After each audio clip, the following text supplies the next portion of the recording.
iki tarafa da zarar verdiği sonucuna ulaşmışlarsa hem barışa giden süreç hem de anlaşma sonrası sürecin doğru yürütülmesi ve gerçekten barışa, kalıcı barışa ulaşması mümkün olacaktır diye söylenebilir belki. Benim onun söylediklerinden anladığım da genel olarak böyleydi. Şimdi yine bendeki sıraya göre devam etmek istiyorum ve Kent Üniversitesi'nden Harmonie Toros.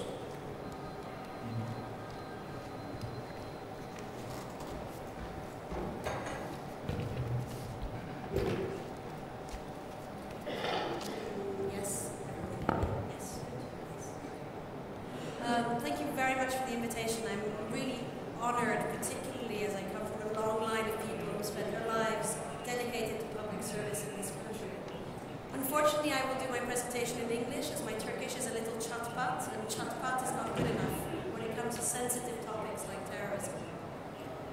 I've spent much of my academic career studying negotiations and dialogue with non-state and illegal armed groups, particularly in Northern Ireland and in the southern Philippine region of Mindanao. And there's two questions that I'd like to look at here today. One is, when does it make sense for states to speak to non-state armed groups, and how can that engagement happen?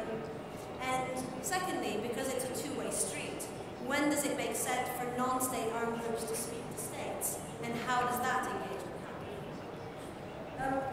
I think before we look at this, it's important to note that negotiations with non-state armed groups or with terrorist groups are much more common than we would believe. Numerous states have repeatedly said, we will never speak to terrorists. Very famously, then Prime Minister John Major said, it would turn my stomach to speak to the IRA, exactly at the same time as he had ordered his government to speak to the IRA. So his stomach was clearly something that could turn rather easily and turn back whenever he needed to. And even if there are no official negotiations, there are always informal ways for us, for states and armed groups to enter into dialogues. So, you know, policemen or military officials will have a chat with the village elder, and then the village elder knows people within the armed groups. Or people in the armed groups get arrested, and then they have conversations that take place there. There are always conversations that take place. But let's focus here on official talks, whether they're secret or public, but talks that are meant and understood as talks. When does it make sense for states to negotiate or enter a dialogue with non-state illegal armed groups? Usually, states negotiate with terrorist groups when they have exhausted every other option, which means usually that the option to negotiate comes very, very late in the process. To cite William Zartman, who is a world-leading expert on negotiation, for parties to be ready for talks, they have to raise the level of conflict until a stalemate is reached, and then further until it begins to hurt, and then still more to ensure the perception of pain, and then yet more again to create a perception of impending catastrophe as well. So once states officials reach the point where legislative, police, military, as well as unilateral concessions are unable to completely eradicate terrorist violence, or that the cost in terms of human lives, in terms of economic costs, in terms of political capital becomes too high, is usually when states start considering the possibility of negotiations. There are many scholars, including myself, who argue that there are advantages for all parties in entering such negotiations earlier, before everyone is forced to live with the fear of impending catastrophe. However, there is considerable criticism of this argument, based primarily on 2 points. Some commentators and policymakers are very rightly concerned that engaging in dialogue with terrorists will legitimize a terrorist group. Now, I argue that legitimacy is very complex. The IRA in Northern Ireland had legitimacy with the Republican community because whether or not the British state negotiated with them. The Moro-Islamic Liberation Front in the Philippines had legitimacy with the Muslim community of Mindanao, whether the Philippine state negotiated with them or not. Legitimacy is not something the state gives to non-state armed groups. It's something that a group's constituency, however large or small, gives to that group. Thus, talking to terrorists does not necessarily change the legitimacy equation. The second problem is that engaging with such talks can be seen as a reward for using violence, and thus legitimizes terrorism in itself as a way of engaging in politics. Here it is arguably important, if not essential, that illegal groups declare a ceasefire before any serious negotiation can take place. In the words of a senior British official, until there is no ceasefire, we can only talk about the ceasefire. So, when can states engage in negotiations with terrorist or illegal groups? As a general argument, I would say earlier than they currently do, especially as more the conflict lasts, the more public opinion is likely to be turned against such talks through the language of evil, of monsters, and of baby killers. So aside from when should states engage in such dialogue, the second important question is, with whom should they engage in such dialogue? It's important for states to ensure that they are speaking to the actors that actually have legitimacy in their community. States have often tried to artificially decide who to talk to, thus trying to impose a leadership on their opponents.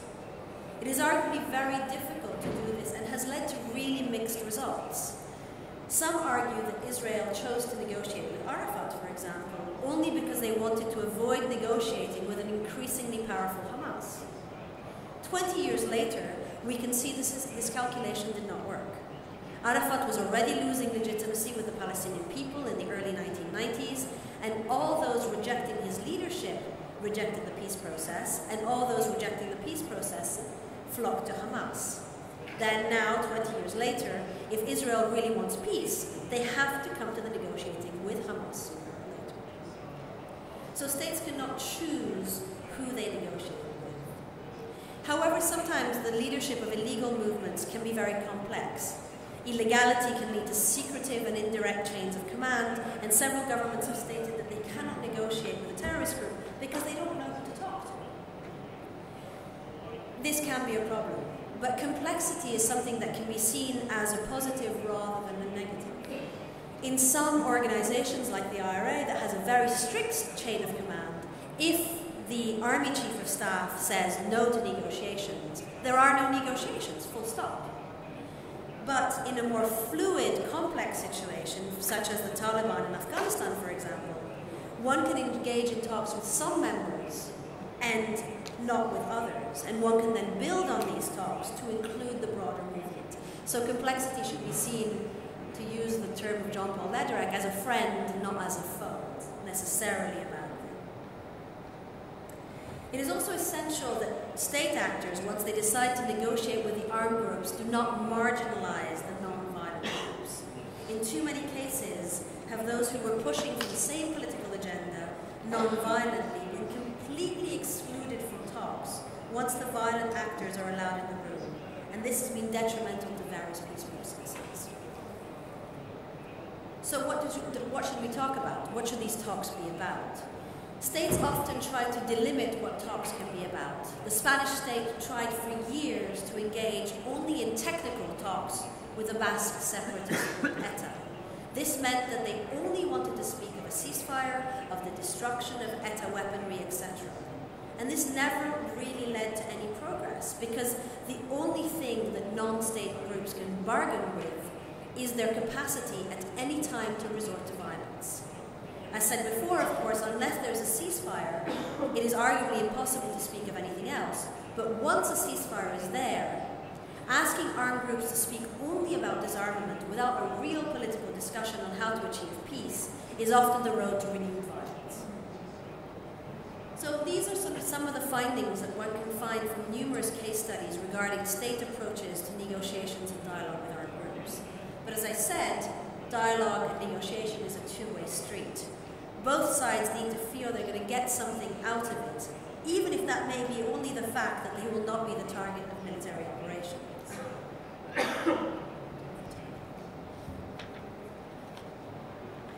So when do illegal armed groups engage in negotiations with the state? Simply when they have something to gain from it. if there is no possibility of making any gains from negotiating, there is no reason for such groups to risk their political capital in engaging with talks with what is perceived as the enemy. Because it is important to note that they too are risking political capital in agreeing in talks with the state. And they too have to feel confident that they can bring their movement with them. There is, I'm going off script here, but there is no point in having the leadership of an armed group enter negotiations if they can't bring their movement with them. It's absolutely useless. So, Northern Ireland again represents an interesting example. It was only really when a senior British state minister said in a public speech that Britain had no selfish, strategic or economic interests in Northern Ireland that the IRA felt it could be fruitful to speak to the British government. Gerry Adams himself said that this speech indicated to him that negotiations were a possibility worth exploring. To whom will they speak? Just as it is important that the state speak to the right people on the terrorist side, it is important that the illegal armed groups speak to the right people on the state side and know who to speak to. Should they be speaking to military officials, to civilian security officials,